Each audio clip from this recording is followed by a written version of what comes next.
ਤੁਸੀਂ ਭਾਈ ਜ਼ਿਕਰ ਕੀਤਾ ਹੈ ਕਿ ਇੱਥੇ ਤੁਹਾਡੇ ਮਾਸ਼ਾਅੱਲਾ 30-35 ਬੱਕਰੇ ਸੇਲ ਹੋਈ ਜਾਂਦੇ ਨੇ, ਉਹ ਕਿੰਨੇ ਕੁ ਦੇ ਸੇਲ ਹੋਈ ਜਾਂਦੇ ਨੇ? ਤਕਰੀਬਨ 6-7 ਲੱਖ ਦੇ माशाल्लाह 6-7 लाख दे। बिस्मिल्लाहिर्रहमानिर्रहीम। अस्सलाम वालेकुम नाजरीन इकराम, इस वक्त एक नौजवान बकरियां पालने वाले भाई के पास मौजूद हूं जो 10 साल से बकरियां और भेड़ें पालकर अपना रोजगार चला रहे हैं। ये हर साल ईद पर 6-7 लाख के बकरे सेल करते हैं। इनका ये 10 साल का तजर्बा कैसा रहा, इस कारोबार से किस तरह ज्यादा फायदा हासिल किया जा सकता है, इस वीडियो में मालूम किया जाएगा। बकरियों की क्या रूटीन है, क्या खर्चा आता है, बीमारियों का क्या इलाज करते हैं और क्या नफा दे जाती हैं। वीडियो बहुत कीमती और अहम है, मुकम्मल लाजमी देखिएगा, इंशाअल्लाह अज़्वजल फायदा जरूर होगा। वीडियो को लाइक और शेयर जरूर करें और चैनल को सब्सक्राइब कर लें। तो चलिए स्टार्ट करते हैं आज का अपना ये इंटरव्यू। अस्सलाम वालेकुम। वालेकुम सलाम। भाईजान की हाल है? शुक्र है अल्लाह दा। की नाम है प्यारे भाई दा? मोहम्मद असलम। असलम साहब, किन्ने अरसे तू बकरियां पालन का काम करदे हो पे? भाई साढ़े तो पहला नहीं, मेरे वाल साहब चाहते हैं, ਹੁਣ ਤਕਰੀਬਨ ਮੈਨੂੰ ਵੀ ਹੋ ਗਏ 10 ਸਾਲ ਚਾਹਦੇ ਆ। ਮਾਸ਼ਾਅੱਲਾ ਤੁਹਾਡਾ ਵੀ 10 ਸਾਲ ਦਾ ਤਜਰਬਾ ਹੈ ਜੀ। ਤੇ ਇਹਨਾਂ ਨੂੰ ਰੱਖਣ ਦਾ ਮਕਸਦ ਕੀ ਹੈ? ਇਹਨਾਂ ਦੇ ਲੇਲੇ ਸੇਲ ਕਰਦੇ ਹੋ ਜੀ ਈਦ ਉੱਤੇ? ਜੀ। ਹਰ ਈਦ ਉੱਤੇ ਤੁਹਾਡੇ ਕਿੰਨੇ ਕੁ ਲੇਲੇ ਸੇਲ ਹੋਈ ਜਾਂਦੇ ਨੇ? ਤਕਰੀਬਨ 30-35 30-35 ਸੇਲ ਹੋਈ ਜਾਂਦੇ ਨੇ ਜੀ। ਮਾਸ਼ਾਅੱਲਾ। ਉਹ ਜਿਹੜੇ ਸੇਲ ਕਰਦੇ ਹੋ ਉਹਨਾਂ ਦੀ ਕਿੰਨੀ ਕੁ ਉਮਰ ਹੁੰਦੀ ਹੈ? ਉਹ ਤਕਰੀਬਨ ਸਾਲ ਦੇ ਹੁੰਦੇ, ਸਾਲ ਦੇ ਸਵਾ ਸਾਲ ਕੋ 1.5 ਸਾਲ ਦਾ ਹੁੰਦਾ।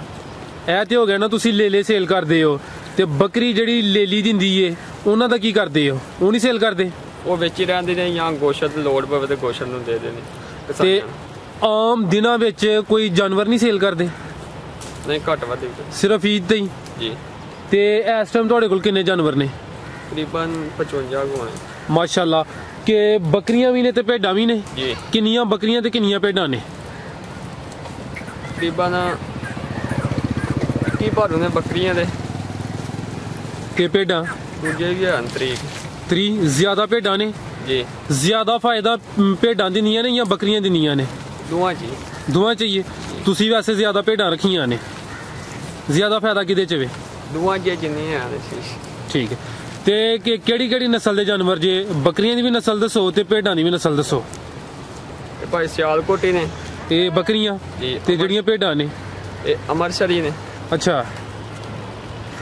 ਜਿਹੜੀਆਂ ਭੇਡਾਂ ਨੇ ਸਾਦਕਾਬਾਦੀ। ਅੱਛਾ। ਡੈਰਗਿਰੀ। ਸਾਦਕਾਬਾਦੀ ਤੇ ਹੋਰ ਕਿਹੜੀਆਂ? ਡੈਰਗਿਰੀ। ਅੱਛਾ। ਮੁੰਦਰੀਆਂ। ਮੁੰਦਰੀਆਂ 3 ਨਸਲਾਂ ਨੇ ਤੇ ਬੱਕਰੀਆਂ ਤੁਹਾਡੇ ਕੋਲ ਹੈ ਦੇਸੀ ਨੇ, ਸਿਆਲਕੋਟੀ ਤੇ ਹੋਰ ਅੰਮ੍ਰਿਤਸਰੀ ਕਿਹੜੀਆਂ ਜੇ? ਅੰਮ੍ਰਿਤਸਰੀ ਆ ਜਿਹੜੇ ਕਾਲੇ। ਕਾਲੇ? ਅੱਛਾ, ਇਹ ਅੰਮ੍ਰਿਤਸਰੀ ਹੈ? ਅੰਮ੍ਰਿਤਸਰੀ। ਅੱਛਾ, ਇਹਦੀ ਕੀ ਪਹਿਚਾਣ ਹੈ ਕਿ ਇਹਨਾਂ ਦਾ ਰੰਗ ਕਾਲਾ ਹੁੰਦਾ ਹੈ? ਰੰਗ ਕਾਲਾ, ਕੋਈ ਚਿੱਟੀਆਂ ਵੀ ਹੁੰਦੀਆਂ, ਵਿੱਚੋਂ ਕੋਈ ਡੱਬੀਆਂ ਹੁੰਦੀਆਂ, ਇਹਨਾਂ ਦੀਆਂ ਅੱਖਾਂ ਵੀ ਚਿੱਟੀਆਂ ਹੁੰਦੀਆਂ। ਅੱਛਾ, 2 ਨਸਲਾਂ ਨੇ। ਤੁਸੀਂ ਭਾਈ ਜ਼ਿਕਰ ਕੀਤਾ ਕਿ ਇੱਥੇ ਤੁਹਾਡੇ ਮਾਸ਼ਾਅੱਲਾ 30-35 ਬੱਕਰੇ ਸੇਲ ਹੋਈ ਜਾਂਦੇ ਨੇ, ਉਹ ਕਿੰਨੇ ਕੁ ਦੇ ਸੇਲ ਹੋਈ ਜਾਂਦੇ ਨੇ? ਤਕਰੀਬਨ 6-7 ਲੱਖ ਦੇ ਮਾਸ਼ਾਅੱਲਾ। 6-7 ਲੱਖ ਦੇ ਜ਼ਬਰਦਸਤ ਹੋ ਗਿਆ। ਤੇ ਜਿਹੜਾ ਬੱਕਰੀ ਦਾ ਲੇਲਾ ਹੈ ਉਹ ਕਿੰਨੇ ਦਾ ਸੇਲ ਹੁੰਦਾ ਹੈ ਤੇ ਭੇਡ ਦਾ ਜਿਹੜਾ ਲੇਲਾ ਹੈ ਉਹ ਕਿੰਨੇ ਦਾ ਸੇਲ ਹੁੰਦਾ ਹੈ? ਜਿਹੜਾ ਭੇਡ ਦਾ ਤਕਰੀਬਨ 25 ਤੋਂ ਲੈ ਕੇ 30 ਤੱਕ। ਇਹ 1 ਸਾਲ ਜਿਹਦੀ ਉਮਰ ਹੁੰਦੀ ਹੈ ਜੀ। ਤੇ ਬੱਕਰੀ ਦਾ? ਜਿਹੜਾ ਬੱਕਰੀ ਦਾ 35 ਤੋਂ ਲੈ ਕੇ 40-45 ਤੱਕ। ਮਾਸ਼ਾਅੱਲਾ। ਯਾਨੀ ਕਿ ਬੱਕਰੀ ਦਾ ਜਿਹੜਾ ਲੇਲਾ ਹੈ ਉਹਦਾ ਰੇਟ ਜ਼ਿਆਦਾ ਹੈ ਜੀ। ਤੇ ਤੁਸੀਂ ਕਿੱਥੇ ਸੇਲ ਕਰਦੇ ਹੋ? ਬਸ ਇੱਥੇ ਹੀ ਕਰੀਦਾ, ਤੇ ਜਿਹੜਾ ਇੱਥੇ ਨਾ ਵਿਕੇ ਉਹ ਸਿਆਲਕੋਟ ਲਾਈਏ ਮੰਡੀ 'ਚ ਜੀ। ਤੇ ਇਹ ਤੁਹਾਡੀਆਂ ਬੱਕਰੀਆਂ ਦੇਸੀ ਨੇ, ਇਹਨਾਂ ਦਾ ਦੁੱਧ ਵੀ ਸੇਲ ਕਰਦੇ ਹੋ ਕਿ ਨਹੀਂ? ਨਹੀਂ, ਦੁੱਧ ਨਹੀਂ ਸੇਲ ਕਰਦੇ, ਬੱਚੇ ਪੀਂਦੇ। ਸਿਰਫ ਬੱਚੇ ਹੀ ਪੀਂਦੇ ਨੇ? ਮਾਸ਼ਾਅੱਲਾ। ਅੱਛਾ, ਇਹ ਦੱਸੋ ਜਿਹੜੇ ਭਰਾ ਹੈ ਬੱਕਰੀਆਂ ਦਾ ਕੰਮ ਕਰਨਾ ਚਾਹੁੰਦੇ ਨੇ ਉਹ ਤੁਸੀਂ ਉਹਨਾਂ ਨੂੰ ਕੀ ਮਸ਼ਵਰਾ ਦਿਓਗੇ? ਕੰਮ ਕੈਸਾ, ਤੁਸੀਂ ਮੁਤਮਿਨ ਹੋ ਉਹਦੇ ਤੇ? ਯਾ ਤੇ ਉਹ ਖਾਈਏ ਪਰ ਟਾਈਮ ਲੰਘ ਜਾਂਦਾ। ਅੱਛਾ, ਮੁਨਾਫਾ ਹੋ ਜਾਂਦਾ ਕੋਈ? ਜੀ। ਠੀਕ ਹੈ। ਇਹ ਔਖਾ ਕਿਹੜੇ ਲਿਹਾਜ਼ ਨਾਲ ਹੈ? ਹਰ ਟਾਈਮ ਚੱਲਦੀ ਹੈ, ਕਿਤੇ ਜਾ ਨਹੀਂ ਬੰਦਾ ਸਕਦਾ, ਟਾਈਮ ਦੇਣਾ ਪੈਂਦਾ ਜੀ। ਤੇ ਅੱਜ ਕੱਲ ਇਹਨਾਂ ਦੀ ਕੀ ਰੂਟੀਨ ਰੱਖੀ ਜੇ? ਸਵੇਰ ਤੋਂ ਲੈ ਕੇ ਸ਼ਾਮ ਤੱਕ ਦੀ ਰੂਟੀਨ ਦੱਸੋ। ਤਕਰੀਬਨ 10-10:30 ਵਜੇ ਕੱਢੀ ਦੇ ਨੇ, ਜਾਨਾਂ ਤੋਂ ਬਾਅਦ ਘਰ ਜੇ। ਸ਼ਾਮ ਦੀਆਂ ਜਾਨਾਂ ਤੋਂ ਬਾਅਦ ਜੀ। ਕੋਈ 7-8 ਘੰਟੇ ਚਾਰਦੇ ਉਹਨਾਂ ਨੂੰ ਜੀ। ਤੇ ਜਦੋਂ ਉਹਨਾਂ ਨੂੰ ਘਰ ਲੈ ਕੇ ਜਾਂਦੇ ਹੋ ਫਿਰ ਉਹਨਾਂ ਨੂੰ ਕੋਈ ਦਾਣੇ ਪੱਤਰ ਵਗੈਰਾ ਵੀ ਪਾਉਂਦੇ ਹੋ ਕਿ ਨਹੀਂ? ਜਾਨਾਂ ਤੋਂ ਬਾਅਦ ਪਾਏ ਨੇ, ਜਦੋਂ ਜਾ ਕੇ ਅੱਗੇ ਜਾਈਏ ਅੱਗੇ ਸੁੱਟੇ ਹੁੰਦੇ। ਕੀ ਪੱਤਰ ਜੀ? ਕਿਹੜੇ ਪੱਤਰ ਪਾਉਂਦੇ ਉਹਨਾਂ ਨੂੰ? ਪੀਪਲ, ਸ਼ਤੂਤ ਹੋ ਗਿਆ, ਬੇਰੀ। ਬੇਰੀ। ਅੱਜ-ਕੱਲ ਆ ਪਾਉਂਦੇ ਹੋ ਜੀ। ਤੇ ਸਰਦੀ ਤੋਂ ਬਚਾਉਣ ਵਾਸਤੇ ਕੋਈ ਗਰਮ ਚੀਜ਼ ਵੀ ਖਿਲਾਉਂਦੇ ਹੋ ਉਹਨਾਂ ਨੂੰ? ਗੁੜ ਛੋੜ ਦੇਈਦਾ, ਗੁੜ ਤੇ ਬਾਜਰਾ। ਇਹ ਕਿੰਜ ਦਿੰਦੇ ਹੋ ਗੁੜ ਤੇ ਬਾਜਰਾ? ਲਾ ਕੇ ਅੱਗੇ ਕਰਦੇ ਆਪਣੀ ਮਰਜ਼ੀ ਨਾਲ ਖਾਣ? ਜੀ। ਇਹ ਕਿੰਨੇ ਦਿਨ ਬਾਅਦ ਇਹਨਾਂ ਨੂੰ ਗੁੜ ਦਿੰਦੇ ਹੋ, ਰੋਜ਼ਾਨਾ ਕੀ ਕੁਛ ਦਿਨ ਛੱਡ ਕੇ? ਇੱਕ ਦਿਨ ਛੱਡ ਕੇ ਇੱਕ ਦਿਨ। ਅੱਛਾ, ਸਾਨੂੰ ਤੁਸੀਂ ਭੇਡਾਂ ਵੀ ਭਾਈ ਰੱਖੀਆਂ ਨੇ ਤੇ ਬੱਕਰੀਆਂ ਵੀ ਰੱਖੀਆਂ ਨੇ, ਇੱਕ ਚੰਗੀ ਭੇਡ ਕਿੰਨੇ ਦੀ ਮਿਲ ਜਾਂਦੀ ਹੈ ਤੇ ਚੰਗੀ ਬੱਕਰੀ ਕਿੰਨੇ ਦੀ ਮਿਲ ਜਾਂਦੀ ਹੈ? ਮੇਰੀ ਭੇਡ ਚੰਗੀ ਤਕਰੀਬਨ 35,000 ਦੀ ਜੀ। ਬੱਕਰੀ 40,000 ਦੀ ਲੰਦੀ। ਭੇਡ ਸਸਤੀ ਮਿਲਦੀ ਹੈ ਜੀ, ਫਰਕ ਹੁੰਦਾ ਥੋੜਾ। ਠੀਕ ਹੋ ਗਿਆ। ਭੇਡ ਕਿੰਨੇ ਬੱਚੇ ਦਿੰਦੀ ਤੇ ਬੱਕਰੀ ਕਿੰਨੇ ਬੱਚੇ ਦਿੰਦੀ ਹੈ? ਜਿਹੜੀ ਭੇਡ ਹੈ ਤੇ ਜੋੜਾ ਦਿੰਦੀ ਹੈ ਤੇ ਜਿਹੜੀ ਬੱਕਰੀ ਹੈ 3-4 ਵੀ ਦੇ ਦਿੰਦੀ। ਜੋੜਾ ਕੀ ਉਹ ਭਾਰੂ ਤੇ ਦੋਵੇਂ ਹੁੰਦੇ ਨੇ ਕਿ ਦੋਵੇਂ ਭਾਰੂ ਵੀ ਹੋ ਸਕਦੇ ਨੇ, ਕੋਈ ਇੰਜ? ਇਹ ਕੁਦਰਤੀ ਨਿਜ਼ਾਮ ਹੈ। ਠੀਕ ਹੋ ਗਿਆ। ਅੱਛਾ, ਉਸ ਤੋਂ ਬਾਅਦ ਸਾਨੂੰ ਇਹ ਦੱਸ ਦਿਓ ਕਿ ਅਗਰ ਕਿਸੇ ਬੰਦੇ ਨੇ ਲੈਣੀਆਂ ਹੋਣ ਬੱਕਰੀਆਂ ਭੇਡਾਂ, ਉਹ ਚੰਗਾ ਇਲਾਕਾ ਕਿਹੜਾ ਵੇ? ਸਾਰਿਆਂ ਨਾਲੋਂ ਚੰਗਾ ਇਲਾਕਾ ਜਾਂ ਸਸਤੀ ਜਿੱਤ ਮਿਲਦੀ ਹੋਏ? ਜੈਕਬਾਦ। ਜੈਕੋਬਾਦੀ ਭੇਡਾਂ ਵਾਸਤੇ ਜੀ। ਤੇ ਬੱਕਰੀਆਂ ਵਾਸਤੇ ਮੁਹੰਮਦਪੁਰ ਟੁਰ ਜੇ। ਉਹ ਕਿਹੜੀ ਸਾਈਡ ਦੇ? ਮੁਹੰਮਦਪੁਰ, ਡੇਰੇ ਵਾਲ, ਡੇਰਾ ਗਾਜ਼ੀ ਖਾਨ ਨਾਲ ਜੀ। ਸਸਤੀ ਬੱਕਰੀ ਮਿਲਦੀ ਹੈ ਜੀ, ਉਧਰੋਂ ਭਾਰੂ ਸਸਤੇ ਮਿਲਦੇ ਨੇ ਕੋਈ। ਅੱਛਾ, ਇਸ ਦੇ ਨਾਲ ਤੁਸੀਂ ਇਹ ਬੱਕਰੀਆਂ ਨੇ ਭੇਡਾਂ ਨਾਲ ਤੁਸੀਂ ਕੋਈ ਬੱਕਰੇ ਵਗੈਰਾ ਵੀ ਤੇ ਲਿਆ ਕੇ ਸੇਲ ਕਰਦੇ ਹੋ ਕਿ ਨਹੀਂ? ਲਿਆਈ ਦੇ ਤਕਰੀਬਨ, ਉਹ ਵੀ ਲਿਆਈ ਦੇ। ਉਹਨਾਂ 'ਚ ਜ਼ਿਆਦਾ ਮੁਨਾਫਾ ਜਾਂ ਭੇਡ ਬੱਕਰੀ ਜ਼ਿਆਦਾ ਮੁਨਾਫਾ ਜੇ? ਭਾਈ ਇਦਾਂ ਦੇ ਨੇ ਘਰ ਦੇ ਹੋ ਜਾਂਦੇ ਨੇ, ਫਾਇਦਾ ਤੇ ਉਹਨਾਂ 'ਚ ਵੀ ਹੈ। ਕਿੰਨੀ ਦੇਰ ਬਾਅਦ ਇਹਨਾਂ ਦਾ ਬੱਚਾ ਜਵਾਨ ਹੋ ਜਾਂਦਾ ਜੇ?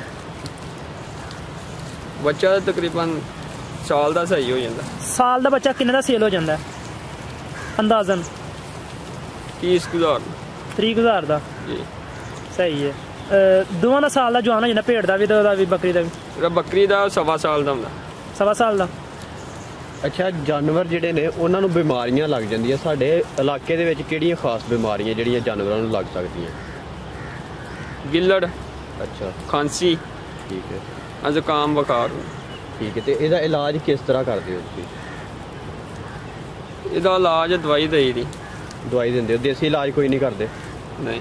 ਅੱਛਾ, ਜਾਨਵਰ ਸਰਦੀਆਂ 'ਚ ਕਹਿੰਦੇ ਨੇ ਬੱਚੇ ਵੀ ਮਰ ਜਾਂਦੇ ਨੇ, ਜਾਨਵਰ ਵੀ ਕੁਝ ਜ਼ਾਇਆ ਹੋ ਜਾਂਦੇ ਨੇ ਸਰਦੀ ਦੀ ਵਜ੍ਹਾ ਤੋਂ, ਤੇ ਉਹਦਾ ਕੋਈ ਹੱਲ ਕਰਦੇ ਹੋ ਤੁਸੀਂ ਕਿ ਇਹਨਾਂ ਨੂੰ ਸਰਦੀ ਤੋਂ ਬਚਾਉਣ ਲਈ ਕੋਈ ਇhtiyati ਤਦਾਬੀਰ? ਉਹ ਤੇ ਜਗ੍ਹਾ ਸਹੀ ਹੋਣੀ ਚਾਹੀਦੀ ਹੈ ਪਹਿਲੇ ਨੰਬਰ ਤੇ। ਅੱਛਾ। ਦੂਜੇ ਨੰਬਰ ਤੇ ਇਹਨਾਂ ਦੀ ਹਿਫਾਜ਼ਤ ਕਰਨੀ ਚਾਹੀਦੀ। ਠੀਕ ਹੈ। ਅੱਛਾ, ਤੇ ਇਹਨਾਂ ਦਾ ਡੇਲੀ ਦਾ ਜਿਹੜੀ ਰੂਟੀਨ ਹੈ, ਉਹ ਤੁਹਾਨੂੰ ਐਕਸਪੈਂਸ ਕਿੰਨੇ ਹੋ ਜਾਂਦੇ ਨੇ ਇਹਦੇ? ਕੋਈ ਇਹਦੇ ਤੋਂ ਇਲਾਵਾ ਜਿਹੜਾ ਤੁਸੀਂ ਚਾਰਾ ਵਗੈਰਾ ਡਾਲਦੇ ਹੋ, ਉਹਦੇ ਕੋਈ ਐਕਸਪੈਂਸ, ਕੋਈ ਖਰਚੇ ਹੋ ਜਾਂਦੇ ਨੇ ਜਾਂ ਸਿਰਫ ਚਰਾਈ ਤੇ ਰੱਖਿਆ ਇਹਨਾਂ ਨੂੰ? ਕੋਈ ਖਰਚਾ ਤੇ ਦੂਜਾ ਵੀ ਹੈ, ਖਰਚਾ ਕੋ ਜ਼ਿਆਦਾ ਨਹੀਂ, ਜ਼ਿਆਦਾ ਚੜਾਈ ਤੇ ਰੱਖੀ ਜੀ। ਖਰਚਾ ਕਿਹੜਾ ਕਿਹੜਾ ਤੁਹਾਡਾ? ਹੋਰ ਅੱਗੋਂ ਦਾਣੇ ਛਾਣੇ ਪਾਈ ਦੇ, ਦਾਣਾ, ਠੀਕ ਹੈ, ਗੁੜ ਛੋੜ ਦੇ ਦੇ ਬਰਾਬਰ। ਦਾਣਿਆਂ ਦਾ ਮਹੀਨੇ ਦਾ ਕਿੰਨਾ ਖਰਚਾ ਆਈ ਜਾਂਦਾ ਇਹਨਾਂ ਤੇ? ਮਹੀਨੇ 'ਚ ਕਿੰਨੇ ਕੁ ਦਾਣੇ ਇਹਨਾਂ ਨੂੰ ਪਾੜਦੇ ਹੋ? ਤਕਰੀਬਨ 3 ਤੋੜੇ ਖਾਈ ਜਾਂਦੇ ਮਹੀਨੇ ਦੇ? ਜੀ। ਤੋੜਾ ਕਿੰਨਾ 50 ਕਿਲੋ ਦਾ ਹੁੰਦਾ? ਜੀ। ਤੇ ਕੀ ਰੇਟ ਹੈ ਤੋੜੇ ਦਾ? ਤੋੜੇ ਦਾ 2100 ਰੁਪਏ। 2100, ਯਾਨੀ ਕਿ 6-6.5 ਹਜ਼ਾਰ ਦੇ ਦਾਣੇ ਖਾਈ ਜਾਂਦੀਆਂ ਨੇ। ਤੇ ਹੋਰ ਕੀ ਖਾਂਦੀਆਂ ਨੇ? ਹੋਰ ਗੁੜ ਛੋੜੀ ਤੇ ਗੁੜ ਕਿੰਨੇ ਦਾ ਇਹਨਾਂ ਨੂੰ ਮਹੀਨੇ ਦਾ ਪਾੜਦੇ? ਹੋਰ ਤਕਰੀਬਨ 2 ਕਿਲੋ ਦੂਸਰੇ ਦਿਨ ਲੱਗ। ਦੂਸਰੇ ਦਿਨ ਹੁੰਦਾ ਨਾ ਗੁੜ ਦੇ? ਯਾਨੀ ਕਿ ਮਹੀਨੇ ਦਾ 30 ਕਿਲੋ ਤੁਸੀਂ ਇਹਨਾਂ ਨੂੰ ਗੁੜ ਵੀ ਖਿਲਾਉਂਦੇ ਹੋ। ਤੇ ਗੁੜ ਦਾ ਕੀ ਰੇਟ ਹੈ? ਗੁੜ 110 ਰੁਪਏ। 110, ਯਾਨੀ ਕਿ 3300 ਦਾ ਵੀ ਗੁੜ ਵੀ ਤੁਸੀਂ ਖਿਲਾਉਂਦੇ ਹੋ ਜੀ। ਇਹ ਟੋਟਲ 50-55 ਜਾਨਵਰ ਨੇ ਜੀ। ਇਹ ਇਹਨਾਂ ਦੇ ਖਾਣ ਪੀਣ ਤੇ ਤਕਰੀਬਨ 9-10 ਹਜ਼ਾਰ ਖਰਚਾ ਇਹ ਹੋ ਗਿਆ। ਇਸ ਤੋਂ ਇਲਾਵਾ ਹੋਰ ਵੀ ਕੋਈ ਖਰਚਾ ਕਿ ਬਸ ਤੁਹਾਡੀ ਹੈ ਜਿਹੜੀ ਮਜ਼ਦੂਰੀ ਹੈ ਨਾ ਉੱਤੇ ਉਹੀ ਸ਼ਾਮਲ ਹੈ? ਬਸ ਇਹੋ ਹੀ। ਠੀਕ ਹੈ, ਯਾਨੀ ਕਿ ਮਹੀਨੇ ਦਾ 50-55 ਜਾਨਵਰਾਂ ਦਾ ਤਕਰੀਬਨ 9 ਤੋਂ 10 ਹਜ਼ਾਰ ਖਰਚਾ ਹੈ ਖਾਣ ਪੀਣ ਦਾ। ਜੀ। ਠੀਕ। ਅੱਛਾ ਭਾਈ, ਤੁਸੀਂ ਇਹ ਕੰਮ ਕਰਦੇ ਹੋ ਪਏ, ਤੁਹਾਨੂੰ ਇਸ ਕੰਮ 'ਚ ਕੋਈ ਬੱਚਤ ਵੀ ਆਇਆ? ਕੰਮ ਨੂੰ ਵਧਾਉਣ ਦਾ ਸੋਚ ਰਹੇ ਹੋ ਕਿ ਘਟਾਉਣ ਦਾ ਸੋਚ ਰਹੇ ਹੋ?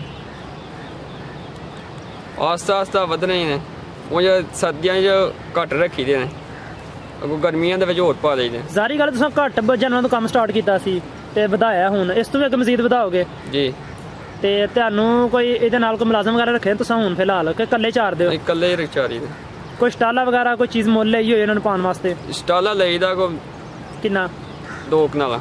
2 ਕਨਾਲਾ ਪੂਰਾ ਹੋ ਜਾਂਦਾ ਇਹਨਾਂ ਜਾਨਵਰਾਂ ਨੂੰ? ਡੇਲੀ ਥੋੜਾ ਥੋੜਾ ਪਾਈਦਾ ਕੋ 2 ਮਗਰ ਚਾਰਨ ਤੋਂ ਬਾਅਦ। ਜੀ। ਤੁਸੀਂ 50-55 ਜਾਨਵਰਾਂ ਵਾਸਤੇ ਜਿਹੜਾ ਸ਼ੈੱਡ ਬਣਾਇਆ ਉਹ ਕਿੰਨੇ ਮਰਲੇ ਵਿੱਚ ਹੈ? ਉਹ ਕਮਰਾ ਕਿੰਨੇ ਮਰਲੇ 'ਚ ਹੈ? ਤਕਰੀਬਨ 15 ਮਰਲੇ ਜਗ੍ਹਾ। ਤੇ 36 ਜਗ੍ਹਾ ਕਿੰਨੀ ਹੈ? 2 ਸਾਈਡਾਂ 36 ਆ, ਸੈਂਟਰ ਚੋਂ ਖਾਲੀ ਹੈ ਜੀ ਤਕਰੀਬਨ 10 ਕੁ ਮਰਲੇ 36 ਹੈ 6 ਕੁ ਮਰਲੇ 36। ਅੱਛਾ ਉਹ ਜਿਹੜਾ 6 ਮਰਲੇ 36 ਜਗ੍ਹਾ ਹੈ ਸ਼ੈੱਡ ਹੈ ਤੁਹਾਡਾ, ਉਹਦੇ ਅੰਦਰ ਕਿੰਨੇ ਜਾਨਵਰ ਆ ਸਕਦੇ ਨੇ? ਉਹਦੇ ਵਿੱਚ ਤਕਰੀਬਨ 125 ਬਾਰੂ ਆ ਸਕਦੇ, 125 ਯਾਨੀ ਜਿੰਨੇ ਤੁਹਾਡੇ ਕੋਲ ਨੇ ਇਸ ਤੋਂ ਜ਼ਿਆਦਾ ਵੀ ਆ ਸਕਦੇ ਨੇ। ਇਹ ਡਬਲ ਆ ਜਾਂਦੇ। ਠੀਕ ਹੈ। ਤੇ ਅੱਜ ਕੱਲ ਸਰਦੀ ਤੋਂ ਬਚਾਉਣ ਵਾਸਤੇ ਕੋਈ ਹੀਟਰ ਜਾਂ ਅੱਗ ਵਗੈਰਾ ਵੀ ਲਗਾਉਂਦੇ ਹੋ? ਨਹੀਂ ਉਹਨਾਂ ਅੱਗੇ ਤਰਪਾਲ ਸੁੱਟ ਦੇਈ ਦੀ, ਉਹੀ ਕਾਫੀ ਹੈ ਜੀ ਇਹਨਾਂ ਦੀ ਹੀਟ ਬਹੁਤ ਹੁੰਦੀ। ਅੱਛਾ ਬੜਾ ਅਹਿਮ ਸਵਾਲ ਪੁੱਛਣ ਲੱਗਾ, ਜਿਹੜੀ ਬੱਕਰੀ ਹੀਟ ਵਿੱਚ ਨਹੀਂ ਹੁੰਦੀ, ਗੱਭਣ ਨਹੀਂ ਹੁੰਦੀ, ਉਹਨੂੰ ਕੀ ਦਈਏ ਜਾਂ ਕੀ ਖਿਲਾਈਏ ਕਿ ਉਹ ਹੀਟ ਵਿੱਚ ਆਈਏ? ਇਹਨੂੰ ਬਾਜਰਾ ਦਈਏ, ਬਾਜਰਾ ਚਾਰੀਏ ਤੇ ਹੀਟ ਚ ਆ ਜਾਂਦੀ। ਸਿਰਫ ਬਾਜਰਾ ਜੀ ਹੋਰ ਮੇਥਰੇ ਵਗੈਰਾ? ਮੇਥਰੇ ਦੇ ਜਾਂ ਮੋਠ ਹੁੰਦੇ ਨੇ। ਮੋਠ ਕੀ ਚੀਜ਼ ਹੈ? ਮੋਠ ਵੀ ਇੱਕ ਦਾਣਾ ਹੀ ਹੁੰਦਾ। ਦਾਣਾ ਹੀ ਹੁੰਦਾ, ਉਹ ਦੁਕਾਨ ਤੋਂ ਮਿਲ ਜਾਂਦਾ ਹੈ? ਜੀ ਕਿਹੜੀ ਦੁਕਾਨ ਤੋਂ ਮਿਲਦਾ? ਕਰਿਆਨਾ ਦੀ ਦੁਕਾਨ ਮਿਲ ਜਾਂਦਾ ਅੱਛੀ ਦੁਕਾਨ। ਅੱਛਾ ਇੱਕ ਹੋਰ ਦੱਸੋ ਕਿ ਜਿਹੜੀ ਬੱਕਰੀ ਗੱਭਣ ਹੋ ਗਈ ਏ, ਉਹ ਪਹਿਲੇ ਸੂਵੇ ਉਹਨੇ ਜਿਹੜਾ ਨਾ ਸੁਣਾ ਹੈ, ਉਹਦੇ ਇੱਕ ਆਮ ਬੰਦੇ ਨੂੰ ਕਿੰਜ ਪਤਾ ਚੱਲੇ ਕਿ ਆ ਗੱਭਣ ਹੋ ਗਈ ਏ? ਇਹਦੀ ਕੋਈ ਨਿਸ਼ਾਨੀ ਹੈ ਕਿ ਗੱਭਣ ਹੋ ਗਈ ਏ, ਕਿੰਜ ਪਤਾ ਚੱਲੇ ਦਾ? ਉਹਦੇ ਪੇਟ ਤੋਂ ਪਤਾ ਲੱਗ ਜਾਂਦਾ, ਭਾਰਾ ਹੋ ਜਾਂਦਾ। ਇਸ ਤੋਂ ਇਲਾਵਾ ਹੋਰ ਉਹਦੇ ਜਿਹੜੇ ਉਹਦਾ ਜਿਹੜਾ ਨਾ ਉਹ ਥਣ ਬਾਹਰ ਕੱਢ ਜਾਂਦੀ। ਅੱਛਾ ਇਹਨੀਆਂ 2 ਨਿਸ਼ਾਨੀਆਂ ਨੇ। ਜੀ ਠੀਕ ਹੈ। ਮਾਸ਼ਾਅੱਲਾ ਤੁਸੀਂ ਆਪਣੇ ਕੰਮ ਦੇ ਮੁਤਲਕ ਕਾਫੀ ਅੱਛੀਆਂ ਤੇ ਕੀਮਤੀ ਗੱਲਾਂ ਦੱਸੀਆਂ ਨੇ। ਜਿਹੜੇ ਭਾਈ ਆ ਵੀਡੀਓ ਤੁਹਾਡੀ ਵੇਖਦੇ ਨੇ ਪਏ, ਉਹ ਬੱਕਰੀਆਂ ਪਾਲਣਾ ਚਾਹੁੰਦੇ ਨੇ, ਉਹਨਾਂ ਨੂੰ ਕੋਈ ਅੱਛਾ ਜਿਹਾ ਮਸ਼ਵਰਾ ਦਵੋ ਕਿ ਉਹ ਕਿੰਜ ਹੈ ਕਾਰੋਬਾਰ ਤੋਂ ਨਫਾ ਹਾਸਲ ਕਰ ਸਕਦੇ ਨੇ। ਵੇਲੇ ਨੰਬਰ ਤੇ ਭਾਈ ਬੰਦਾ ਵਿੱਚ ਕੋ ਆਪਣਾ ਹੋਣਾ ਚਾਹੀਦਾ ਨਾਲ, ਜਿਹੜੇ ਮੁਲਾਜ਼ਮ ਨੇ ਉਹ ਨਹੀਂ ਸਹੀ ਖਿਆਲ ਰੱਖਦੇ। ਅੱਛਾ ਹੋਰ ਕਿੰਨੇ ਬੱਕਰੀਆਂ ਦਾ ਕੰਮ ਸਟਾਰਟ ਕਰੇ ਹੋ? ਤਕਰੀਬਨ 50 ਭਰ ਹੋਣੇ ਚਾਹੀਦੇ, ਫਿਰ ਜਾ ਕੇ ਮੁਨਾਫਾ ਹੋ ਸਕਦਾ ਜੀ, ਫਿਰ ਬਿਹਤਰੀਨ ਹੋਏਗਾ। ਤੇ ਖਰੀਦਦੇ ਵਕਤ ਉਹਨੂੰ ਕਿਹੜੀ ਚੀਜ਼ ਦਾ ਖਿਆਲ ਰੱਖਣਾ ਚਾਹੀਦਾ ਹੈ, ਇਹ ਵੀ ਦੱਸ ਦਿਓ। ਖਰੀਦਦਿਆਂ ਵਕਤ ਕਿਹੜੀ ਨਸਲ ਲੈਣੀ ਚਾਹੀਦੀ ਹੈ ਤੇ ਕਿਹੜੀ ਚੀਜ਼ ਦਾ ਖਿਆਲ ਰੱਖਣਾ ਚਾਹੀਦਾ? ਨਸਲ ਤਕਰੀਬਨ ਜਿਹੜੀ ਨਸਲੀ ਚੀਜ਼ ਉਹ ਹੀ ਲੈਣੀ ਚਾਹੀਦੀ। ਅਗਰ ਕੋਈ ਭਾਈ ਤੁਹਾਡੇ ਕੋਲ ਲੇਲੀ, ਲੇਲਾ ਜਾਂ ਭੇਡ ਦਾ ਬੱਚਾ ਲੈਣਾ ਚਾਹੁੰਦਾ ਹੈ ਤੇ ਤੁਹਾਡੇ ਨਾਲ ਰਾਬਤਾ ਕਰ ਸਕਦਾ ਹੈ? ਕੀ ਸੇਲ ਕਰਨੇ ਜੇ? ਦੇ ਦੇਾਂਗੇ ਬੱਚਾ। ਦੇ ਦਿਓ। ਦੇ ਕੋਈ ਮੋਬਾਈਲ ਨੰਬਰ ਹੈ ਜੀ? ਜੀ ਮੋਬਾਈਲ ਨੰਬਰ ਬੋਲ ਦਿਓ। 0346 ਜੀ 15 31 599 0346 15 31 599 599। ਵੈਸੇ ਜਿਹੜਾ ਛੋਟਾ ਬੱਚਾ ਉਹਦਾ ਰੇਟ ਵੀ ਦੱਸ ਦਿਓ ਕਿੰਨਾ ਹੁੰਦਾ ਹੈ? ਤਕਰੀਬਨ 10,000। 10,000 ਜੀ। ਇਹ ਭੇਡ ਦੇ ਬੱਚੇ ਦਾ ਵੀ ਦੱਸੋ ਤੇ ਬੱਕਰੀ ਦੇ ਬੱਚੇ ਦਾ ਵੀ ਦੱਸੋ। ਇਹ ਜਿਹੜਾ 10,000 ਹੈ ਉਹਦੀ ਕਿੰਨੀ ਕੁ ਉਮਰ ਹੋਏਗੀ? ਤਕਰੀਬਨ ਮਹੀਨੇ ਦਾ ਹੋਏਗਾ। ਮਹੀਨੇ ਦਾ? ਇਹ ਬੱਕਰੀ ਦਾ? ਜੀ। ਤੇ ਜਿਹੜਾ ਭੇਡ ਦਾ ਉਹ ਕਿੰਨੇ ਦਾ ਮਿਲੇਗਾ ਮਹੀਨੇ ਦਾ?